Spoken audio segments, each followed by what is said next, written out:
Hey, what's going on there, YouTube? It's SCL0320 representing JVS to my great pleasure. Hopefully today is the day. This is March 23rd at midnight. You guys are watching this review because this movie is in my top 3 of all DCEU films. And I mean, I'll put the listing so far in my head is, of course, I don't want to number it, but Man of Steel, Aquaman,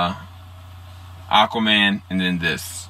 And then everything else preceding, I'm not gonna go there. But this film is a combination of so many different amazing things. Like if you love the movie Big, you're gonna love the childlike innocence flair that Zachary Levi does with his performance. And at the same exact time, equal to that, Asher Angel in his representation of Billy Batson, because he's a very much so a tortured character. Unlike like Dick Grayson, for instance, is a good example. Dick Grayson in and of himself is a character that, you know, he had a family and they were taking from him. Billy in this movie is a whole different situation that you've never really even seen before, which I thought worked very well in terms of how they actually presented both Zachary Levi as Shazam and, of course, Asher Angel into the fold, which is just a really good thing.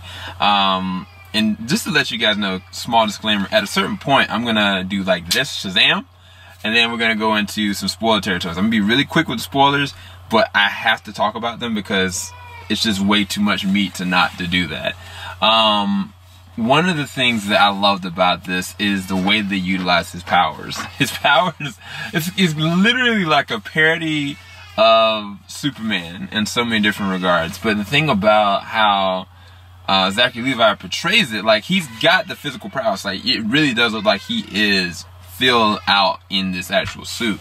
But when he was actually going and the different things that him and Freddy were trying to do to figure out the powers, it was such a dope montage. It picks different moments from like a movie like Deadpool, not on the ratchet side, but just like how spontaneously crazy and out there things could actually go in an otherworldly kind of situation. Oh, Lord, that's my son. Talking about kids. And I think that they do a really good job of showcasing that in the most minimalistic way without going overboard with the budget, but at the same exact time refining that as far as what his powers is, utilizing of lightning. That's one of the very first things.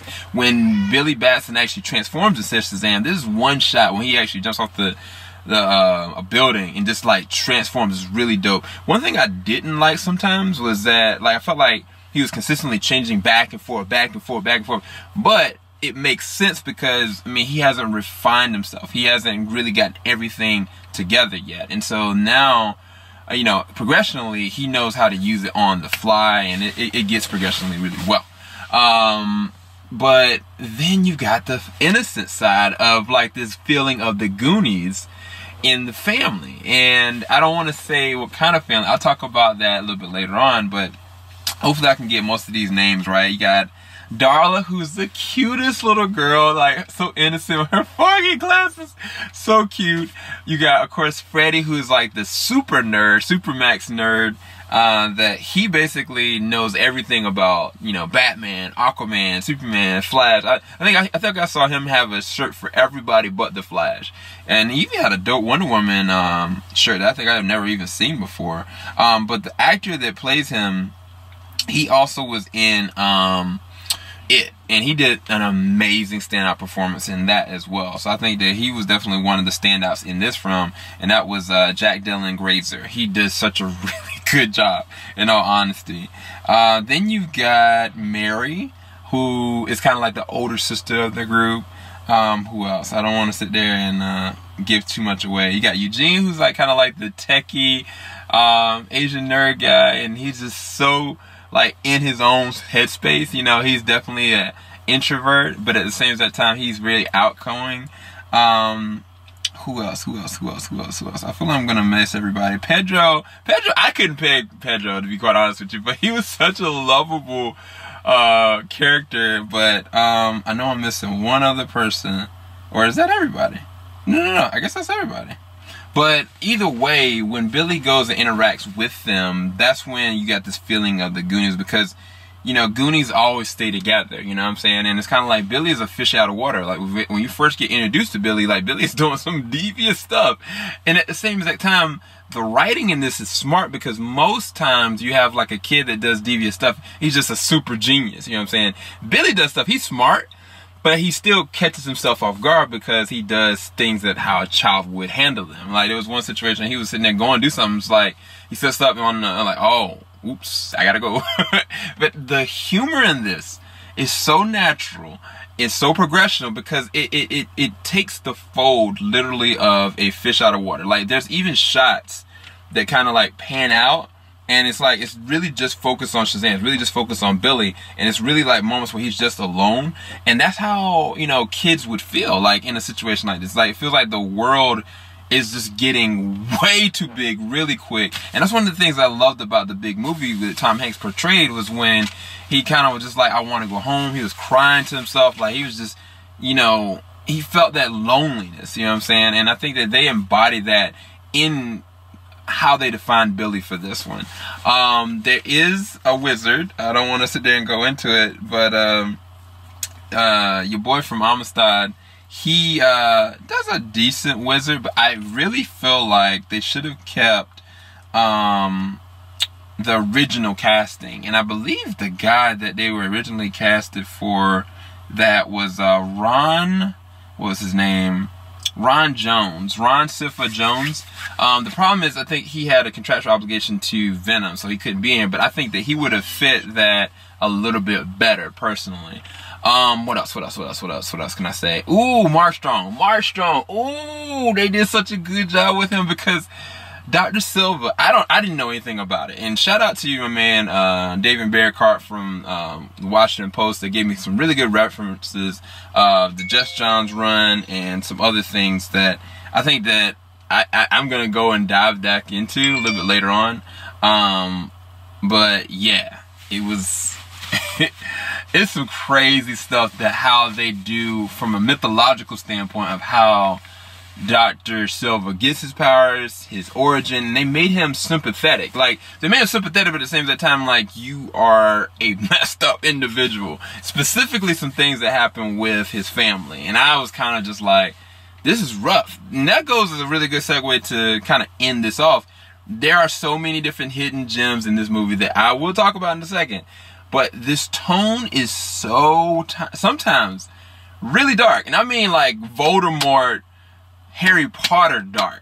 Like, that's what I'm so for real. And it's kind of just like, where did this come from? Like, like, for real. Like, I was like, man, they are doing this right. Like, you have the natural progressional humor that kids would give naturally, and then at the same time, you have like these moments of like, man, magic and mysticism and the unknown is a scary thing, and what that actually means from the past now to the present is shown in every kind of way you can think of. Like, I was really satisfied the way they handled like the main villains and how they actually worked. I don't want to spoil anything at all, because I feel like that's a huge spoiler. So I'm about to say it in a second, and then once I do this and say it, then that's when they're gonna go to the spoilers. But all in all, I think they did a really good job with the budget. I think they did a great job with the handling of his powers. Like, even like the super speed, I was like, there was some moments when super speed was using this, I was like, yo, I couldn't flash be like this. Oh my gosh. And they didn't go overboard on the budget. Like, they just went hard in the paint. There was some moments of flight and they were going back and forth, but then there were some really heartfelt moments that like tug at your heartstrings. And I think that, again, that is a credit to Zachary Levi and the way he portrayed this character, that it was kind of like a kid trying to act tough, but then there was moments where he really wanted to stand up and do the right thing. But sometimes he was getting in his own way. And I think that Zachary Levi and Asher Angel really did that very well in the way they showcased themselves as heroes. And I can't wait to see more of what they're going to have. This is easily a 9 out of 10 for me. It might grow higher than that. I want to see it again. I want to go take my wife to see it. Definitely recommend, if you got small kids, make sure you watch it ahead of time, because there are some very scary moments. So just be cognizant of that moving forward. But now, we're about to go into the spoilers. Shazam! Ooh! were those 7 deadly sins. Those joints were crazy, dog. Oh my gosh, those joints were so scary.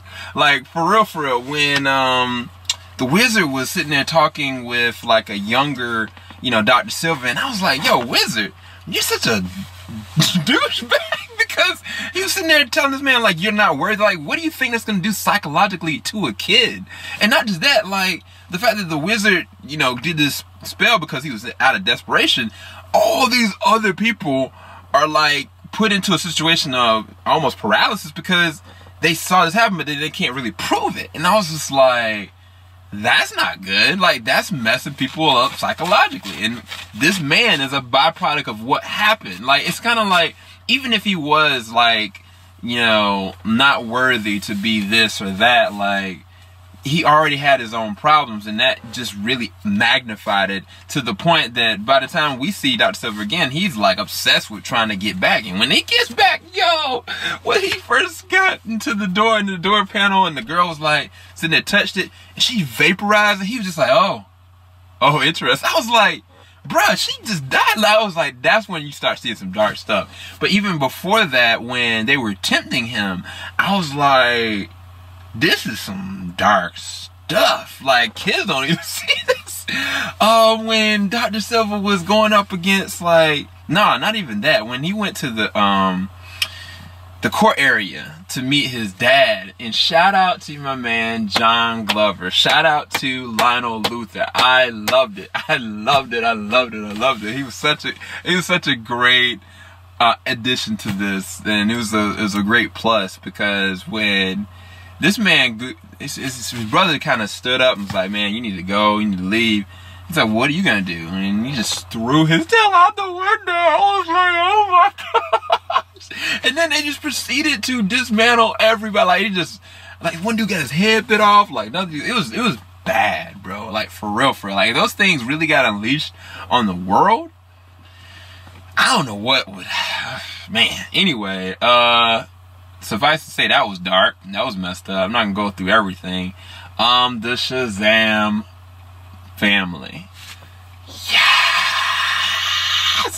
Oh my gosh. Yo, when they have my man, what's my dude's name from,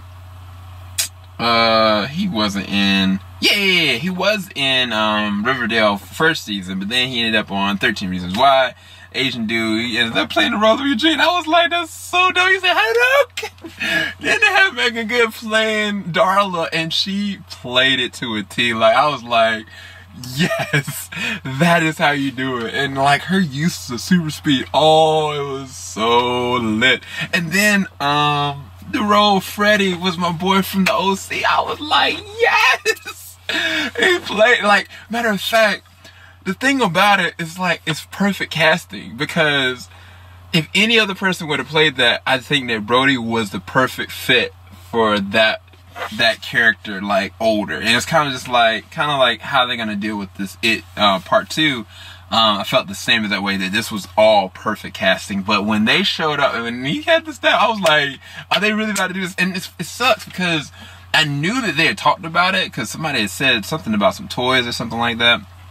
Kind of like what happened with the whole Avengers joint with the white suits or whatever. But it was kind of just like, I didn't know if they were gonna do it now or right away, or like them being that big a prominent thing. I thought it was gonna be something at the very end, maybe, or alluding to it. And like, they were like, no, here, straight through the eyes. And then when they started going up against the 7 deadly sins, I was like, let's go. I was all in it. I was legit all in it. And it's funny because one of the things I wanted to say is that Asher Angel, when he goes and finds out about his mom, like, that was some heavy stuff, because normally, you know, there would kind of be like this cliche thing, like the mom, you know, she leaves for her own reasons. Like, yeah, they said that she was like 17 years old when it happened, but it was kind of just like, she didn't check up on him. Like, she didn't care to check up on him. Like, she just assumed that he would be okay. And it's kind of like he wasn't.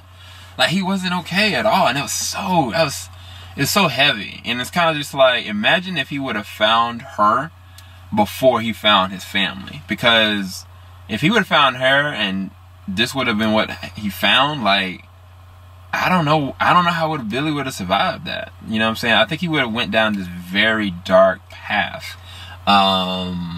Unfortunately, he didn't. Fortunately, he did find a really good family. And your man Jerry is the dad of the family, and from Walking Dead. But I think that those moments, like specifically with Asher when he's dealing with like his reality, you know, like it does strike an interesting emotional chord for me personally. I thought that they handled it with tact, and then they also tied it in full circle when it came to the Dr. Silva, because he went through a similar traumatic situation. But I mean, the difference was like his dad didn't desert him. Like he was just like, he didn't believe him. You know what I'm saying? And it's really interesting how certain effects from a kid sculpt a man. You know what I'm saying? And it's kind of like both of them had traumatic things that happened, but they both wound up on opposite sides of the spectrum. But it could have easily, by 1 centimeter, have flip-flopped. Then you got these two end credit scenes. I'm getting to the very best thing and the last thing. I'm not going to talk about it. It's funny because this thing, the last thing I'm talking about is not even like an end credit scene. It's just the end of the movie.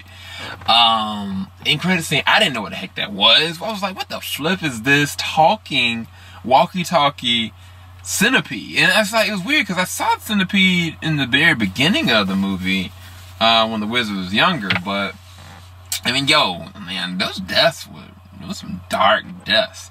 Santa Claus was cussing up a storm, but it was Mr. Mind. I mean, I don't know anything about the character. I just know I went and researched a little bit, and I was like, oh,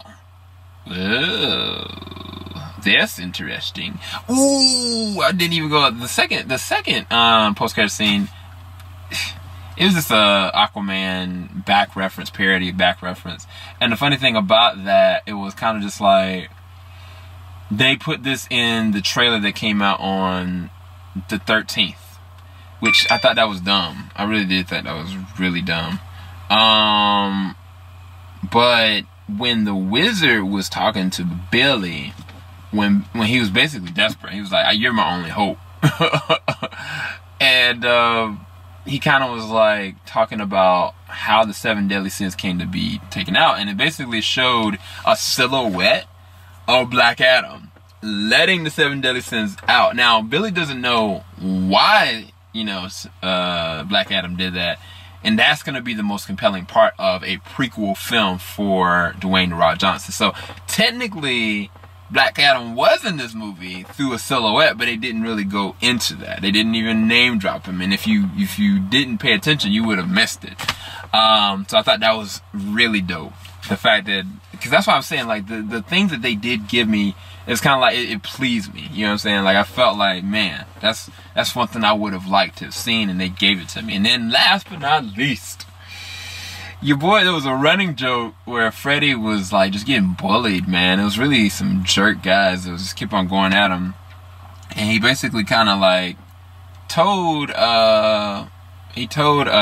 your boy Billy that, they need to make sure they keep their secret identities, because if something happens, then it can forfeit the family or whatever. And kind of like, then he reneged on that. I was like, yeah, can you please come and visit me at lunch? And Billy, of course, didn't do that. Billy, matter of fact, that same exact day, like, electrocuted like a bus. The bus almost killed everybody. I thought, for real, like, somebody was going to break through the glass, and that was going to be something that's going to mess Billy up for life. But anyway, at the end of the movie, of course, when everything goes full circle after the Shazam family, Billy comes and visits and said, like, I learned everything I learned from this guy. And it's crazy because, I mean, I was like, do you kids not watch the news? Like, he was on the news talking to Shazam. So it's kind of just like, why didn't they put two and two? Either way, it's kind of like that just put like a foot in everybody's mouth. But there was something that was said by the bully. It was kind of like, yeah, and Superman's gonna bring me some cake, you know what I'm saying? And then all of a sudden, this Ninja Soups goes out and is just like got his food and tray ready to eat with him. I was like, yes. Now, there's a catch with it though, because it's only the top half, and I heard about this. I mean, it sucks because internet, man, it's good and it's bad. Like, you find out everything on the internet, unfortunately.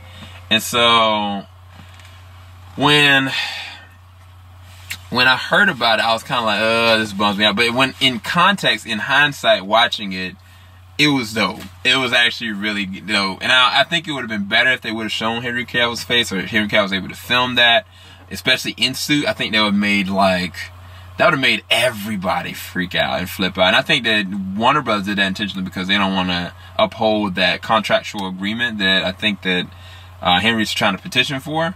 Somebody's gotta, like, they gotta meet high ground, man, because Henry Cavill is Superman. Like, just deal with it. Like, there's nothing, just let the man have what he needs, and PR people for Henry Cavill go down just a little bit, because I think that scene, if Henry was in that joint, oh my goodness, it's kind of like, now you got back-to-back situations where Superman wasn't really there, or like he was CG'd out kind of situation. But again, for this one, it worked really well, and I was geeked out. I loved it. I really did. And then there's some post-credit kind of like paperwork art that's going on, and it's kind of like Batman was in it, Wonder Woman was in it, of course Superman was in it, and it was so dope to see like Shazam just interacting with them, which is foretelling that there's definitely going to be a Justice League later on. It would be interesting to see Ben Affleck direct it. I think that he would do a really good job, because a long time ago he was actually supposed to direct it anyway. But either way, I rested a 9 out of 10. I talked about everything in terms of what I loved about this film, and that's why I said I was so enthusiastic about going through the spoiler section, because there's so much more to say. And again, like the flights, like the intrigue, the darkness, like the humor, it was all there, man. You're gonna love this film. And so if you've watched from this point on, definitely you don't got nothing to lose. You should see now. Keep it locked. JVS, we ain't gonna say it. Well, I was gonna say it. We ain't gonna Shazam. We ain't gonna stop. Shazam. Peace, guys.